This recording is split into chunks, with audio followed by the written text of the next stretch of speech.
And what do you think of Adam Schefter's reporting, insinuation that the Browns are going to keep 4 quarterbacks? I think it doesn't shock me. The moment they took Shedeur Sanders in the 5th round, they had no choice, or they'd be called racist if they let go of Shedeur. This is like they built in QB controversy, insanity right into the roster and the season. It's like they wanted this to happen, and now they have it. Yeah, and this is what I'd call the QB conundrum. Jason, as soon as they drafted Shedeur, here's what's going to happen, though. So if he secures a roster spot, whether he's on IR or he's the 4th quarterback, then you know what's going to happen by October when this team is inevitably 2-5. Free Shedeur. Let him play or let him go. See, they're in a no-win situation. And Jason, you talk about the 4 quarterback situation. Again, that's been done before. The Patriots did it because they like Tom Brady. But I do not recall a time when 2 quarterbacks were drafted so close to each other in the mid-rounds. I've talked about this before. We've had situations with Heath Schuler and Gus Frerotte. We had RG3, and then we had Kirk Cousins. So you get the first-round quarterback, then you get the guy that's clearly defined as the backup or developmental guy. Now, in both those situations, the mid-round guy actually outperformed the top 5 pick, both with the Redskins at that time. So I don't remember the last time a quarterback was ever drafted in the 3rd round, and the team says, you know what? We need to fortify that room with the 4th guy. Let's go to the 5th round. I don't understand this, Jason. One respect, Flacco's your starter. So if those 2 rookies are going to make the roster, I don't see why they're keeping Kenny Pickett then. Pickett's not your future, and he's certainly not your present. It's probably because they don't believe in either Shedeur or Dillon Gabriel at this point. But my in a just and right world, they release Shedeur, in my opinion. But I mean, now he's hurt, so that yeah, changes things. Stunner. But it makes it a little harder.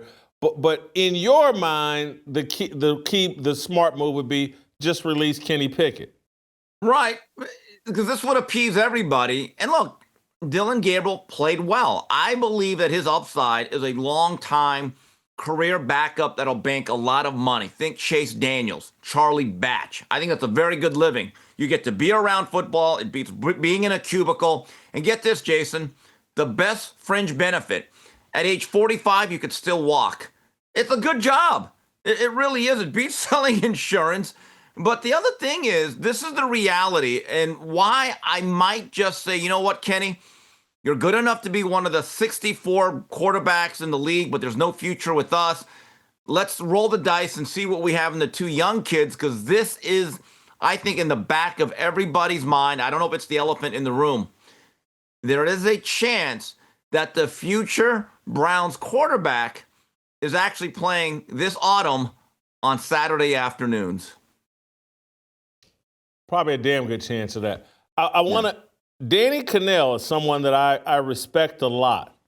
He somehow has figured out or come up with a prediction. He could see the Browns winning 9 or 10 games this season. Wow. I can't figure it out. They're in the same division with Lamar Jackson. Right. They're in the same division with Joe Burrow. Yeah. They're in the same division with, he may be spoiled and past his expiration date, but Aaron Rodgers and the Pittsburgh Steelers that have gone all in. You're in the toughest division in football, and Danny Cannell can see 9 or 10 victories out of this team. Let's hear from Danny Cannell.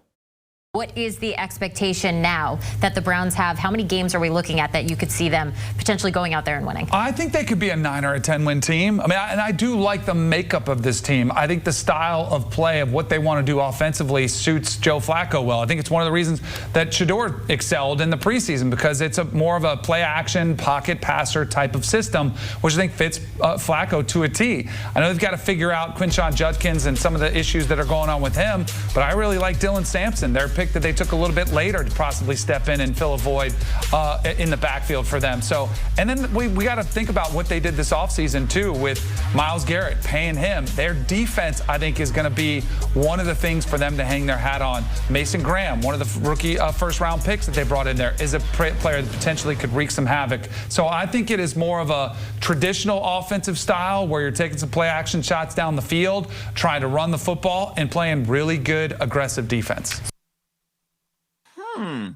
This team opens up against the Bengals and Joe Burrow. They got to play the Bengals twice. They got to play Lamar and the Ravens twice. They got to play the Steelers twice. 9 or 10 victories? That seems crazy to me. They got the worst quarterback situation, and the worst quarterback room in their division. How does that team win 9 or 10 games? They don't. And I'll say this. If you're Jimmy Haslam and the brain trust, that might be the worst thing. Jason, if you are going to be in that range of 9 to 10 wins, that actually may be the worst thing for you long term, in a sense that what's the one thing you don't want to be in the National Football League? Right around 9 to 10 wins with no chance of winning a Super Bowl. That's called purgatory. You're much better off being extremely bad or elite, where you actually have a shot in the tournament. If you're right in that middle, you're kind of in a road to nowheresville. And again, if you want to go out there, and I don't want to use the word tank, but if you want to be in position to draft one of these quarterbacks that everyone talks about, that's on the magazine covers, 9 or 10 wins is actually the worst thing. Also, to add upon your point about the quarterbacks, Jason, there's a real imbalance between the AFC and NFC. It seems to me the AFC has most of the elite quarterbacks. So beyond the division, just being in that conference, chances are you're going to be at a deficit on most weeks if you're the Cleveland Browns at the most important position in the game of football. Yeah, I don't. We'll have to ask Danny about that, and because he never talked about the division, and so maybe it's just an oversight and he forgot. But they're in a really rough division. They're in a really rough conference. It would shock the world. And you're counting on a 40-year-old Joe Flacco to squeeze 9 or 10 victories out of that? Or, Shedeur would have to come in and be damn near like his daddy at the quarterback position in order for me to see them get to 9 or 10 victories. Hey, I want to play you one other thing related to the Browns, related to Dillon Gabriel. We talked about it yesterday, his sideline interview where he talked about not being an entertainer and he's a competitor. He came out and clarified. He was talking about the media. Somehow Stephen A. Smith is suggesting that the Fourth Estate, the media, is going to hold a grudge over this and that Dillon Gabriel will pay a consequence. Let's listen to Stephen A.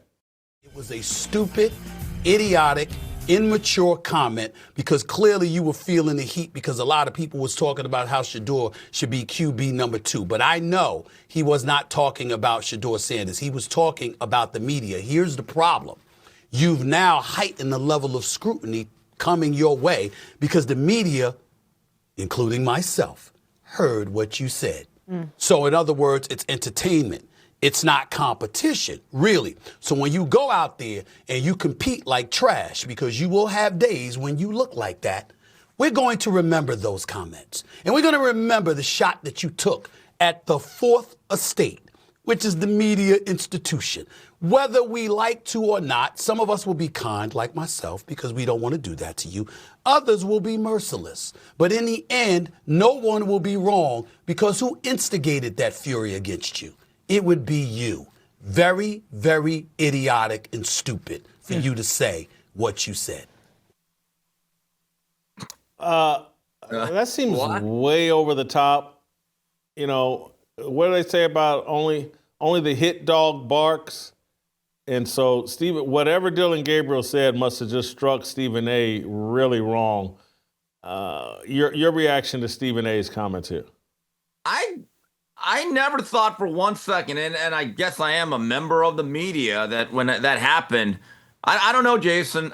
I didn't go out throughout the weekend saying, boy, when Dillon Gabriel has a bad game, we're going to slaughter him. So you're telling me that the media as a whole is going to hold a grudge and is just going to be waiting to slaughter and rip this kid and just downright slander him over comments made on a sideline interview in the second preseason game in the middle of August. That's what he's saying. Jason, I'll just have to respectfully disagree with Mr. Stephen A. Smith. Yeah, I don't remotely understand this. Yeah, I actually do. Stephen A. is that thin skin. And when he talks about people being entertainers, when Dylan Gabriel does, he's talking directly about Stephen A. Smith. He's taken this all personally, and it makes no sense. He can't. The guy's making $20 million a year. A third-round quarterback, a kid makes a comment during a sideline interview that, you got to go this over the top. It was idiotic. It was stupid, and we're going to remember. And when you're out there and you have trash performances, this is all, and it's all building, and it's all Deion and Shedeur related. It's building an argument that, hey, Shedeur, not only on the field, but off the field, he's been more mature than Dylan Gabriel. He's been more sophisticated than Dylan Gabriel. And if Shedeur makes any sort of verbal slip up or whatever, Stephen A. Smith, Ryan Clark, the whole little Deion groupie gang, they will rationalize it and explain it away. But when it's Dylan Gabriel, now it's stupid and idiotic. Everything about this is just manufactured Deion hype. Don't miss a second of Fearless. Hit that like button and subscribe to keep up with our latest content.